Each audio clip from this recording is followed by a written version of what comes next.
Hey guys, I'm back at Steve's Leaves, and last week we went over begonia care. But this week it just makes sense to go over begonia propagation, because once you learn how to take care of your begonia, now you could actually propagate it and make so many new plants. So Steve is going to teach us how to do that in this week's episode of Plant One on Me, Field Trip Edition.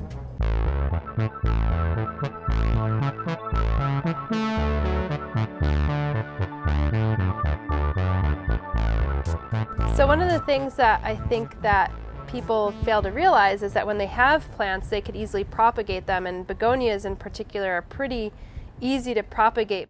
There are lots of different ways to propagate lots of different plants, and a lot of people have their own favorite ways. The way we do it here is, for example, these for Rhizomatous and Rex begonias, that we take leaves and we stick the leaves in the soil like that, and that's how it starts.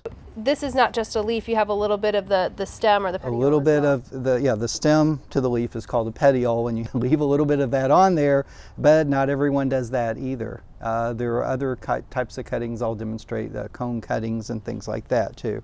But anyway, so you start with the leaves, and with if you're successful, you'll eventually have some little plantlets coming up there.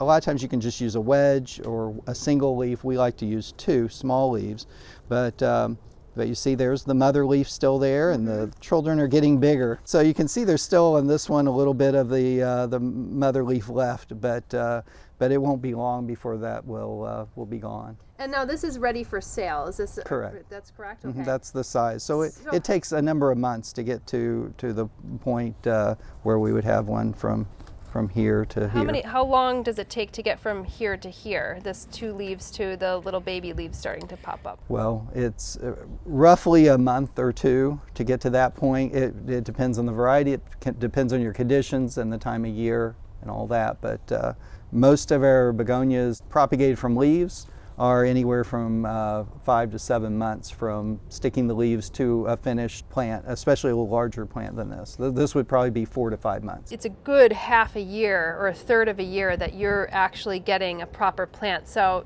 just so everybody knows, that's a tremendous amount of time. I think that you can appreciate then when you actually see a full plant in the market, whether you shop at your local garden center, if you shop at a big box, you could then appreciate the amount of growing that took place. And one of the things that I do recommend too is trying to propagate at home, because then I think people would appreciate more how long it actually takes from getting from point A to point B. Absolutely, and it gets them addicted to growing plants because it is fun. Yeah. And then you have some to share. And it's perfect for a plant swap, which we did have, which is really amazing. And now this is a cane begonia, correct? Correct.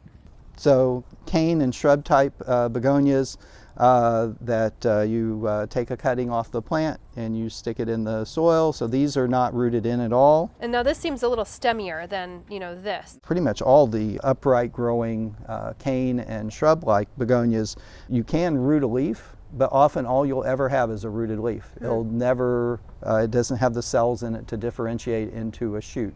So you'll have roots, but no shoots. But there are many exceptions to that as well.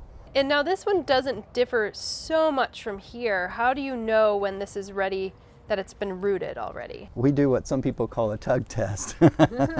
We pull on it and see if it feels like it's rooted in.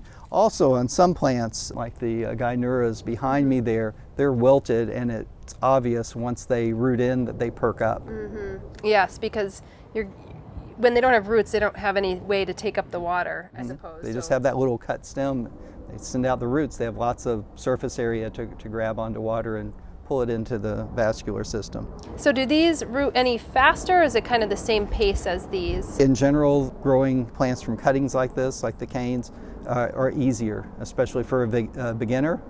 It's faster, and they're likely to have more success. There's more that can go wrong when a plant is taking months before it goes through the various stages there.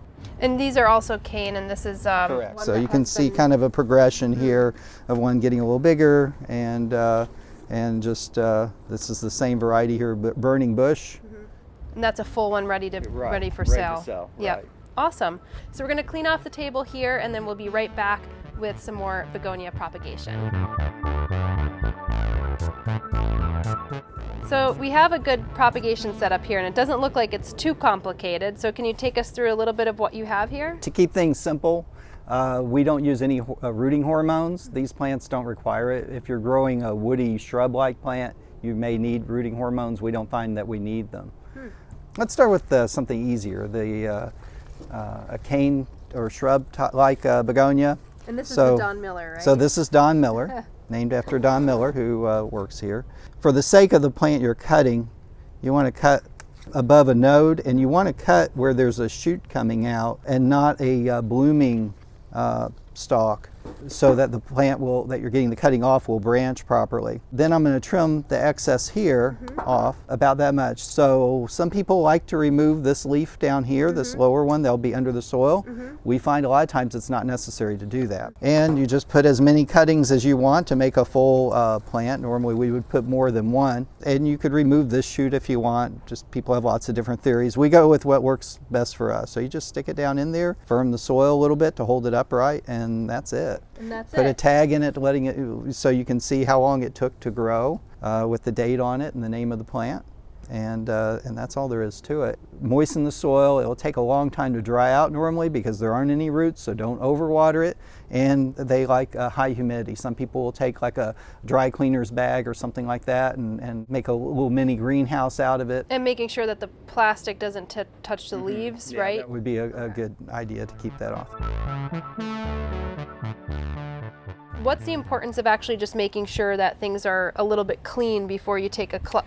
Because I know that's a pretty standard practice. We disinfect our tools between cuts, Yeah. so we don't spread disease from one, especially between one variety and another. There are a lot of different ways to do that. Some people use rubbing alcohol. I've seen people just spray their scissors with rubbing alcohol or wipe them down with rubbing alcohol. Some people use bleach, but bleach can be very corrosive. So if you use like a 10% bleach solution, then you have to oil the tool, which is an extra step that's just makes it more of a hassle.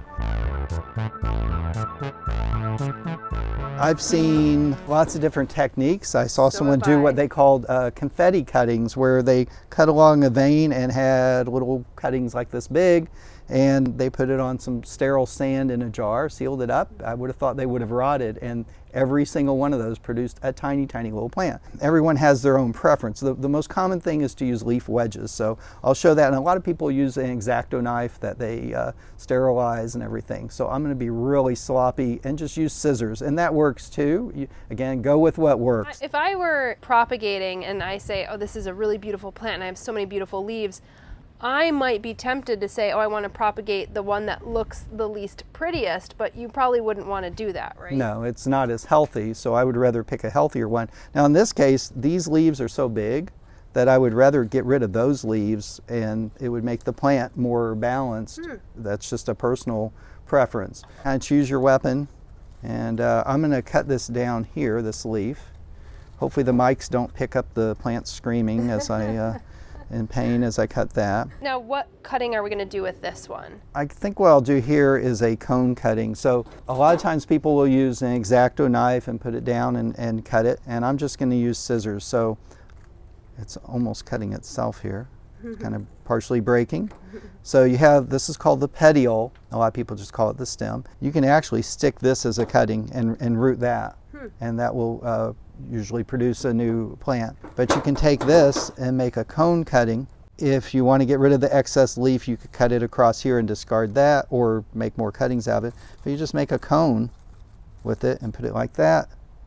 Put a little more soil in there, and that's all you have to do. And if it doesn't rot, after a couple months, you'll start having little babies pop up, multiple ones around there. So that's a cone cutting. And did the babies come up out of the veins? Out where the veins are. Let me show you the most common way that I've always seen Rexes done, and that is, we'll start kind of like a cone cutting. Again, some people are going to be cringing that, oh, you're not using a blade that you just sterilized and everything. Well, you know what? I've seen this done plenty of times, and it usually works.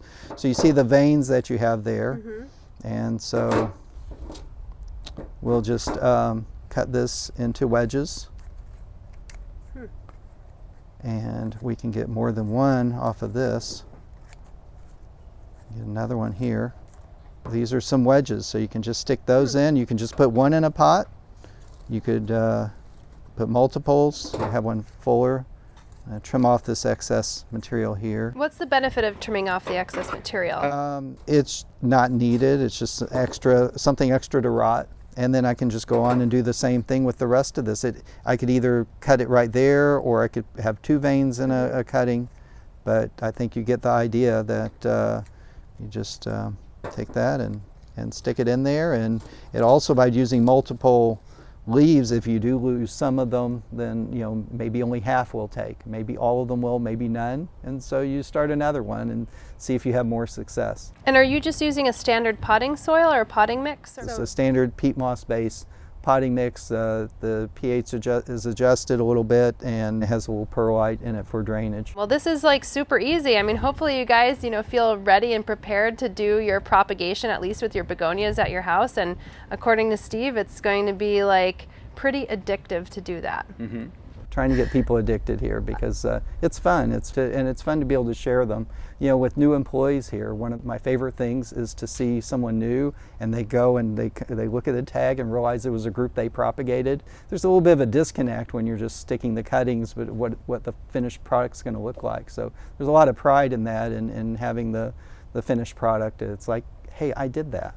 Now I feel a little bit more comfortable in taking some of the these and propagating myself, considering that there's so many different ways, and we haven't even seen all the different ways that you could do it. So yeah, if you guys have other ways that you propagate your begonia leaves, please share in the comments below. But otherwise, thank you so much. You're welcome. Steve's Leaves has been growing unique varieties of houseplants for over 41 years.